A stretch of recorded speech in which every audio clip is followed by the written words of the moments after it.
Let's read The Little Engine That Could. This is one of my favorites. Before we get started, we'll circle the title or the name of the book, The Little Engine That Could, and let's circle the name of the author, the person who wrote the story for us, Watty Piper. All right, guys, we're going to read about the little engine that could. Here we go. Chug, chug, chug, puff, puff, puff, ding dong, ding dong. The little train rumbled over the tracks. She was a happy little train, for she had such a jolly load to carry. Her cars were filled full of good things for boys and girls. There were toy animals, giraffes with long necks, teddy bears with almost no necks at all, and even a baby elephant. Then there were dolls, dolls with blue eyes and yellow curls, dolls with brown eyes and brown bobbed heads, and the funniest little toy clown you ever saw. And there were cars full of toy engines, airplanes, tops, jackknives, picture puzzles, books, and every kind of thing boys or girls could want. But that was not all. Some of the cars were filled with all sorts of good things for boys and girls to eat. Big golden oranges, red-cheeked apples, bottles of creamy milk for their breakfast, fresh spinach for their dinners, peppermint drops, and lollipops for after-meal treats. The little train was carrying all these wonderful things to the good little boys and girls on the other side of the mountain. She puffed along merrily. Then all of a sudden she stopped with a jerk. She simply could not go another inch. She tried and she tried, but her wheels would not turn. What were all those good little boys and girls on the other side of the mountain going to do without the wonderful toys to play with and the good food to eat? "Here comes a shiny new engine," said the funny little clown who jumped out of the train. "Let us ask him to help us." So all the dolls and toys cried out together, "Please, shiny new engine, won't you please pull our train over the mountain? Our engine has broken down, and the boys and girls on the other side won't have any toys to play with or good food to eat unless you help us." But the shiny new engine snorted, "I pull you? I am a passenger engine. I have just carried a fine big train over the mountain with more cars than you ever dreamed of. My train had sleeping cars with comfortable berths, a dining car where waiters bring whatever hungry people want to eat, and parlor cars in which people sit in soft armchairs and look out of big plate glass windows. I pull the likes of you? Indeed not." And off he steamed to the roundhouse where engines live when they are not busy.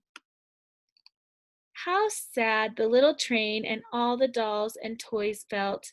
Then the little clown called out, "The passenger engine is not the only one in the world. Here is another engine coming, a great big strong one.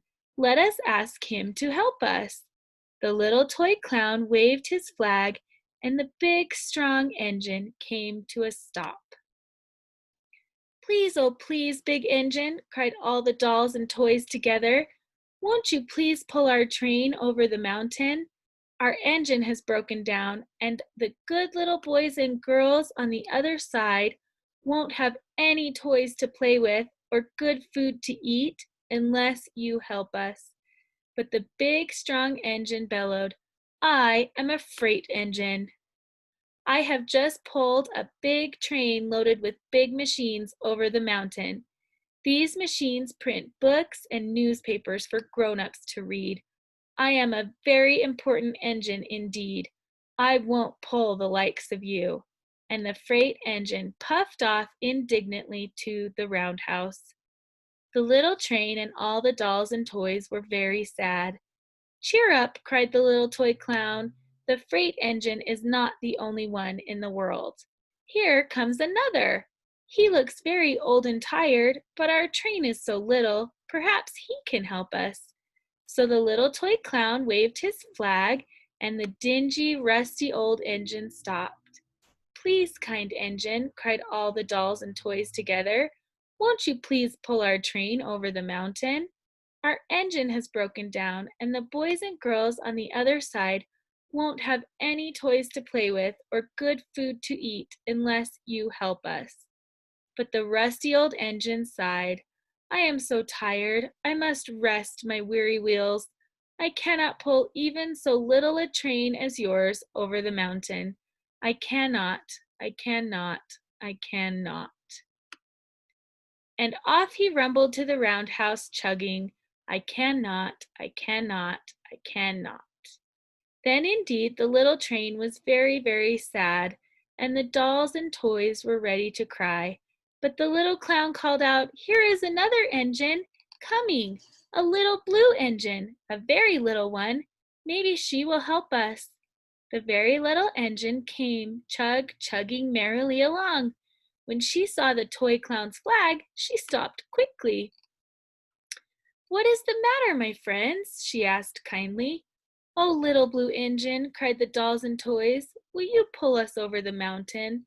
Our engine has broken down, and the good boys and girls on the other side won't have any toys to play with or good food to eat unless you help us. Please, please help us, little blue engine." "I'm not very big," said the little blue engine. "They use me only for switching trains in the yard. I have never been over the mountain." "But we must get over the mountain before the children awake," said all the dolls and the toys. The very little engine looked up and saw the tears in the doll's eyes, and she thought of the good little boys and girls on the other side of the mountain who would not have any toys or good food unless she helped. Then she said, "I think I can, I think I can, I think I can." And she hitched herself to the little train. She tugged and pulled and pulled and tugged, and slowly, they started off. The toy clown jumped aboard, and all the dolls and the toy animals began to smile and cheer. Puff, puff, chug, chug went the little blue engine. "I think I can, I think I can, I think I can, I think I can, I think I can. I think I can, I think I can, I think I can, I think I can." Up, up, up, faster and faster and faster and faster, the little engine climbed until at last they reached the top of the mountain. Down in the valley lay the city. "Hooray, hooray!" cried the funny little clown and all the dolls and toys. "The good little boys and girls in the city will be happy because you helped us, kind little blue engine." And the little blue engine smiled and seemed to say as she puffed steadily down the mountain, "I thought I could, I thought I could, I thought I could, I thought I could, I thought I could, I thought I could."